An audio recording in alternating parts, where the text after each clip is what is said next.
உங்களுக்கு நிம்மதி உண்டாகுவதாக. தேவனுடைய இரக்கங்கள் அதிகமாவதாக. தேவன் என்ன சொல்றாங்கன்னா, சங்கீதம் 9:9 இந்த வசனத்தை தான் தேவன் உங்களுக்கு கொடுக்குறாங்க. சிறுமைப்பட்டவனுக்கு கர்த்தர் அடைக்கலமானவர், நெருக்கப்படுகிற காலங்களில் அவரே தஞ்சமானவர். தேவன் உங்களுக்கு தஞ்சமாக இருப்பார், அடைக்கலமாக இருப்பார். தேவன் தான் உங்களை பாதுகாக்கிறவராய் இருப்பார், உங்களை சுற்றி கோட்டையாக இருப்பார். நம்ம எல்லாரும் தேவனுடைய பாதத்துல சரணாகதியா கிடக்குறோம்ல. நீங்க எல்லாரும் அப்படித்தானே உழுந்து கிடக்குறீங்க. போதும் இயேசுவே நீங்க போதும் அப்படின்னு அவருடைய பாதத்துல சரணாகதியா விழுந்து கிடக்குறீங்கள. உங்களை பழைய வாழ்க்கைக்குள் அவர் அனுப்ப மாட்டார். அழாதீங்க. உங்களுடைய பழைய வேதனைக்குள் அவர் அனுப்ப மாட்டார். திரும்பவும் அங்க அனுப்ப மாட்டார். திரும்பவும் அந்த வியாதிக்குள் அனுப்ப மாட்டார். திரும்பவும் அந்த நிம்மதி இல்லாத வாழ்க்கைக்குள் அவர் உங்களை அனுப்ப மாட்டாரு. சரிங்களாங்க? புதிய வாழ்க்கை கொடுப்பாரு. அவர்தான் என் தஞ்சம், அவர்தான் என் அடைக்கலம்னு நீங்க வந்திருக்கீங்கள. திரும்பவும் பழைய வாழ்க்கைக்குள் அவர் அனுப்ப மாட்டாரு. வேண்டாம், என் பிள்ளைங்க அழுறாங்க, பழைய வாழ்க்கை வேண்டாம், புதிய வாழ்க்கைக்குள் என் பிள்ளைங்களை நான் அனுப்புவேன் அப்படின்னு அவர் சொல்றாரு. நீங்க அவர்தான் சரணாகதி, அவர்தான் தஞ்சம், அவர்தான் அடைக்கலம் சொன்னதுனால அவர் உங்களை பழைய வாழ்க்கைக்குள் அனுப்ப மாட்டார். பணக்காரங்க போறதுக்கு 1000 இடம் இருக்குதுங்க. வசதி நிறைந்தவர்களுக்கு போகிறதற்கு எக்கச்சக்க இடங்கள் இருக்கு. சிறுமைப்பட்டவர்களுக்கு, ஏழைகளுக்கு போறதுக்கு ஒரே இடம் இயேசு தானே. வந்துட்டீங்களே, வந்து சேர்ந்துட்டீங்கள. பழைய வாழ்க்கை நரக வாழ்க்கைக்குள் அனுப்ப மாட்டார், புதிய வாழ்க்கைக்குள் உங்களை அனுப்புவாருங்க. கவலைப்படாதீங்க. சரிங்களா? அவரு நிற்கப்படுற காலங்கள்ல அவரு ஒரு கோட்டையா இருப்பார், உங்களை சுற்றி கோட்டையாக இருப்பார். எதெல்லாம் உங்களை நெருக்குது அந்த டைம்ல தேவன் உங்களை சுற்றி ஒரு கோட்டை சுவராக மாறிடுவார். எதுவும் உங்களை நெருக்க முடியாது. சரிங்களாங்க? எந்த டைம்லாம் கூட ஒரு பகலோ ஒரு இரவோ ஓடி போய் அவருடைய பாதத்துல போய் உட்கார்ந்துக்கலாம். நம்மளுக்குன்னு ஒரு மறைவிடம் இருக்கு, நமக்குன்னு ஒரு புகலிடம் இருக்கு. சரிங்களா? தேவன் உங்களை பாதுகாப்பவர், பாதுகாக்கும் இடமாக அவர் இருப்பார் உங்களுக்கு. சரிங்களாங்க? நம்ம பத்திமேயி ரொம்ப ரொம்ப ஏழைங்க.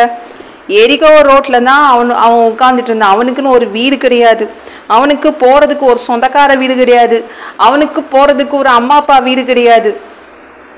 அவன் எரிகோ ரோட்ல தான் உட்கார்ந்துட்டு இருந்தான். அந்த எரிகோ ரோட்ல அவனை யாரும் துரத்தி விடலை. ஏன்னா அது ரோடு. மற்ற எல்லா வீட்டுக்கும் போகும்போதெல்லாம் அவனை எல்லாரும் துரத்தி விட்டாங்க. எரிகோ ரோட்ல மட்டும் அவனை அடிச்சு துரத்துறதுக்கு யாருமே இல்லை. பத்திமேயு ஒரு நாள் தெரிந்து கொண்டான், நசரேயனாகிய இயேசு இருக்காரு, அவரை நான் உரிமை எடுத்துக்கொள்ளலாம், நான் அனாதை இல்லை, நசரேயனாகிய இயேசு இருக்காரு, நசரேயனாகிய இயேசு என்னை பாதுகாப்பார், நான் அனாதை இல்லை. ஒரே ஒரு நாள் தெரிஞ்சுக்கிட்டான். அன்னைக்கு நசரேயனாகிய இயேசுடைய பாதத்துல விழுந்தான். அவர் என்ன பண்ணாரு?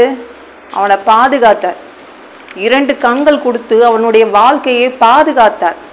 அவனுடைய பழைய வாழ்க்கைக்குள்ள அவனை அனுப்பல.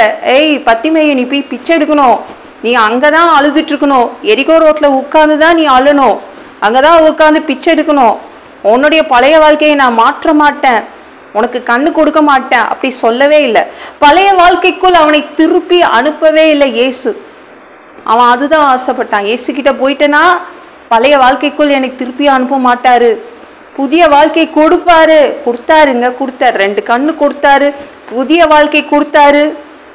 எரிகோ ரோட்ல திரும்ப உட்கார வைக்கல, புதிய வாழ்க்கை கொடுத்தாரு. உங்களுக்கும் அதான் சொல்றாரு. பழைய வாழ்க்கை நரகமான வாழ்க்கைக்குள் அனுப்ப மாட்டேன், புதிய வாழ்க்கைக்குள் உங்களை அனுப்புவேன்னு சொல்றாங்க. சரிங்களாங்க? பயப்படாதீங்க.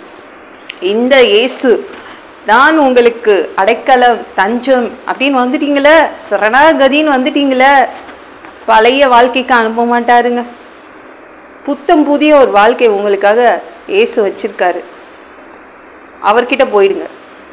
இந்த வீடியோ பிடிச்சிருந்துச்சுன்னா மற்றவங்களுக்கு ஷேர் பண்ண மறக்காதீங்க.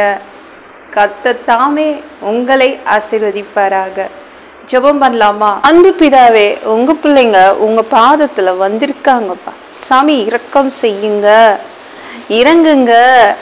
அப்பா, உங்க பிள்ளைங்க உங்க பாதத்துல சரணாகதியாக நிக்கிறாங்க, பாதத்துல விழுந்து கிடக்குறாங்க. நீங்க தான் தஞ்சம், நீங்க தான் கோட்டை உங்க பிள்ளைங்களுக்கு. பழைய வாழ்க்கைக்கு இனிமே அனுப்ப மாட்டீங்க, அந்த நரகமான பழைய வாழ்க்கைக்கு அனுப்ப மாட்டீங்க. புத்தம் புதிய ஒரு வாழ்க்கையை வச்சிருக்கீங்க உங்க பிள்ளைங்களுக்கு. உங்க பிள்ளைங்களுக்கு ஒரு பாதுகாக்கும் இடம் நீங்க தான்ப்பா. அவங்கள கைவிட்டுடாதீங்க, துரத்தி அடிச்சிடாதீங்க, பழைய வாழ்க்கைக்குள் திரும்பவும் துரத்தி அடிச்சிடாதீங்க. சேர்த்துக்கோங்க, உங்க கூட சேர்த்துக்கோங்க. எல்லாம் பொல்லாத பிசாசுகள், ஏவல்கள், மந்திரங்கள், தற்கொலை ஆவிகள், பயத்தின் ஆவிகள், பலவீனப்படுத்துகின்ற ஆவிகள் எல்லாம் இயேசு என்ற பெயரினை கொண்டு துரத்துகிறேன். ஓடிப்போ. உங்க பிள்ளைங்களை ரத்த கோட்டிக்குள் மறைச்சுக்கோங்க, பரிசுத்த ஆவியால் நிரப்புங்க. ஞான ஸ்நானம் எடுக்கணும், ரட்சிப்பீராக. இயேசுவின் காயப்பட்ட தழும்புகளால் எல்லா வியாதிகளும், எல்லா பலவீனங்களும், கேன்சர் போன்ற வியாதிகளும், மரண படுக்கைகளும் சரியாகுவதாக. சாமி நன்றி அப்பா. மனிதனா பிறந்தா ஜீவ புஸ்தகத்துல பேர் இருக்கணும், இல்லைன்னா நீங்க நரகத்துல பிடிச்சி அந்த மனிதனை தள்ளிடுவீங்க. பா, பரலோகத்துக்கு அனுப்புங்கப்பா. எங்க பாவங்களை நல்லா கழுவி, உங்களுடைய ரத்தத்தை கொண்டு கழுவி எங்களை பரலோகத்துக்கு அனுப்புங்க. பா, அடிச்சு உதச்சி திருத்தி எங்களை பரலோகத்துக்கு அனுப்புங்கப்பா. அதுக்காக தான்ப்பா நாங்க காத்திருக்கிறோம், உங்களுக்காக நாங்க காத்திருக்கிறோம் அப்பா. சாமி, எந்த ஒரு நொடி நீங்க வருவீங்கன்னு இயேசுவை வணங்கி வணங்கி காத்திருக்கிறோம். பரிசுத்தமா வாழ்ந்து வாழ்ந்து காத்திருக்கிறோம்.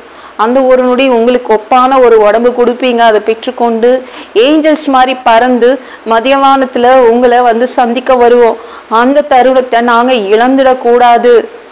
பரிசுத்தமா வச்சுக்கோங்க. அந்தி கிறிஸ்து ஆட்சி, அந்த 7 வருடம், அந்த ஆட்சியில விட்டுட்டு போயிடாதீங்கப்பா. அந்த 7 years பிசாசு நடத்துற ஆட்சியில எங்களை கொண்டு விட்டுட்டு போயிடாதீங்க பா. ப்ளீஸ்பா, பரிசுத்தமா வச்சுக்கோங்க. பரிசுத்தமா வாழ்றது ஒரு மனிதன் பரிசுத்தமாய் வாழ்றது கஷ்டம். நீங்க உதவி செய்யுங்க. 3வது தடவை கூட இந்த பூமியை ஆட்சி செய்வதற்காக வருவீங்க. 1000 வருடம் இந்த பூமியை ஆட்சி செய்வீங்க. அந்த பொற்காலத்தை நாங்க பார்க்க ஆசைப்படுறோம். எங்களையும் கூப்பிட்டுக்கோங்க. எல்லாவற்றையும் ஒப்பு கொடுக்கிற இயேசு மூலம் கேளும் பிதாவே, ஆமென். நாளைக்கு பார்க்கலாம்.